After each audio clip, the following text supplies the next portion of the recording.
Danas najpoznatija i najupečatljivija srpska nekropola iz srednjeg vijeka na našim prostorima je svakako ona u Radimlji kod Stoca, geografski u istočnoj Hercegovini, a usled ratnih zbivanja i političkih odluka u sastavu Hercegovačko-neretvanskog kantona Federacije Bosne i Hercegovine. Zbog svoje monumentalnosti i velike važnosti u zajedničkom projektu današnjih država Bosne i Hercegovine, Srbije, Crne Gore i Hrvatske, ova nekropola zajedno sa još njih 27 je 2016. godine stavljena pod zaštitu UNESCO kao dio svjetske kulturne baštine. Do danas na ovom drevnom groblju ostala su sačuvana 133 spomenika, od kojih su 63 ukrašena izuzetnim likovnim predstavama, a na 5 mramorova su uklesani ćirilični natpisi koji svjedoče o pripadnicima značajnog srpskog vlastelinskog roda iz loze Hrabren Miloradović koji su tu sahranjeni. Oni su bili poznati crkveni zadužbinari, te su podigli i održavali više hramova i manastira, od kojih su najpoznatiji crkva u Ošanićima, koja se nalazi nedaleko od Radimlje, kao i čuveni manastir Žitomislić južno od Mostara, a koji i danas postoji nakon brojnih rušenja. Smatramo da imena ovih naših slavnih predaka zavređuju našu pažnju, posebno ako se uzmu u obzir učestala, pod znacima navoda, kulturna skrnavljenja ovog groblja, te ih na ovaj način donosimo do šire javnosti. Spomenik Vukca Petrovića je visoki sljemenjak, ukrašen samo tordiranom vrpcom oko gornjih ivica spomenika i sa natpisom na bočnoj strani koji glasi: Se kami na Vukcu na Petroviću, a se pisa Bolašin Bogačić.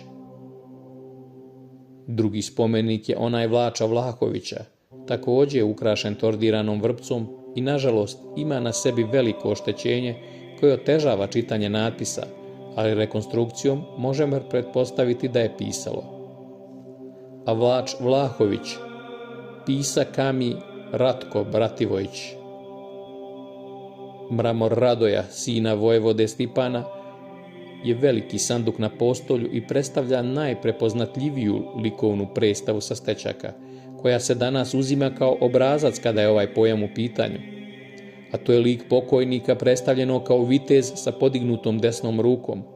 Sa njegove lijeve strane nalaze se luk i strijela, mač i štit, kao i arkade sa strana, dok pri vrhu, između iskupčenih linija, stoji natpis: Sije leži dobri Radoje, sin vojevode Stipana, na svoji baštini na Batnogah. Si bili postavi name brat moj vojevoda Petar. Nadgrobni spomenik Stjepana Miloradovića je visoki sljemenjak sa postoljem, ukrašen predivno stilizovanim krstom sa prednje strane, a sa bočne mačem i štitom, iznad kojih je sljedeći ćirilični epitaf: A se leži Stjepan, a činio kami Miogost Kovač.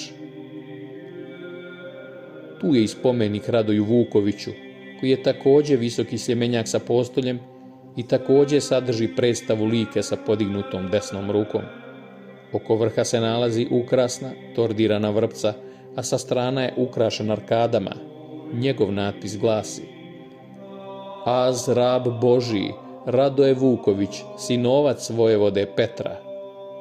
Vojvoda Petar je ktitor već pominjane crkve u Ošanićima, a detaljnije o tome možete pogledati u našoj animaciji Kamena stolica vojvode Stipana Miloradovića. Mišljenja smo da upravo ovaj spomenik zavređuje dosta pažnje i proučavanja. Mnogi naučnici i istraživači ove vrste umjetnosti uklesane u kamenu su odavno primijetili da arkade na starom mramorju mogu imati vezu sa predstavama crkvenih kupola, stubova i prozora. Tome ide u prilog i predstava lica oko čije glave je nešto kao oreol.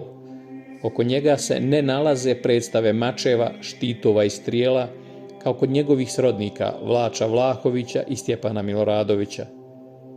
Sve ovo potvrđuje tekst koji počinje krstom i poziva na priziv imena Svete Trojice, a još više to potvrđuju riječi Az rab Božiji, odnosno ja sluga Božiji, što je u srednjem vijeku korišteno izričito za sveštena ili monaška lica, dok se kroz kasniji period to rab Božji ustalilo kao natpis na velikoj većini pravoslavnih spomenika. Dakle, po svemu sudeći, dalo bi se zaključiti da je Radoje Vuković bio svešteno lice. Na kraju, nećemo zaboraviti jedan veoma zanimljiv detalj sa ovog spomenika. Naime, upravo kod lika pokojnika uklesana su 4 ćirilična slova B. Da li su tamo slučajno? Teško. Danas ne znamo šta znače, ali ako uzmemo u obzir prethodno izrečenu pretpostavku o tome ko je bio Radoje Vuković, možda nas ipak na nešto podsjećaju. A možda i vi imate neko svoje mišljenje šta bi ova 4 slova mogla da znače i predstavljaju.